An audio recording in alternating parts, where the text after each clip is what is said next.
প্রত্যেকটা গুনাহ মানুষের শরীর দুর্বল করে, এটা প্রমাণিত।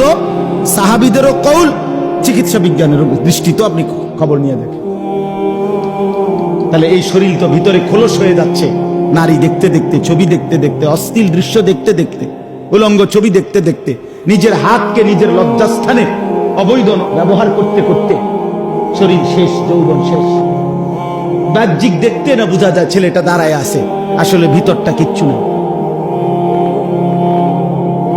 এরা আগামীর পৃথিবীতে কেমনি কি করবে বলেন না?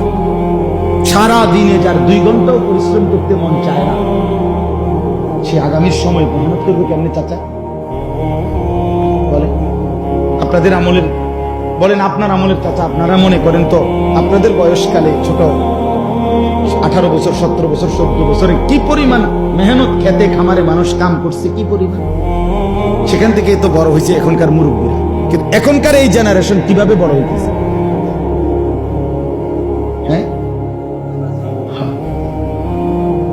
এই জন্য দয়া করো নিজেদের উপরে। অনেক ছেলে দেখলাম ভাইয়া, এই জন্য বললাম নিজেদের উপরে রহম করো। শেষ পর্যন্ত তোমার পথে তুমি চলে যাবা, আমার পথে আমি কুমিল্লা ক্যান্টনমেন্ট। নওজোয়ান তোমরা তোমাদের যার যার জায়গায়, কেউ কারোর জন্য থামবে না, আটকাবে না, এটা আমরাও বুঝি ভাইয়া।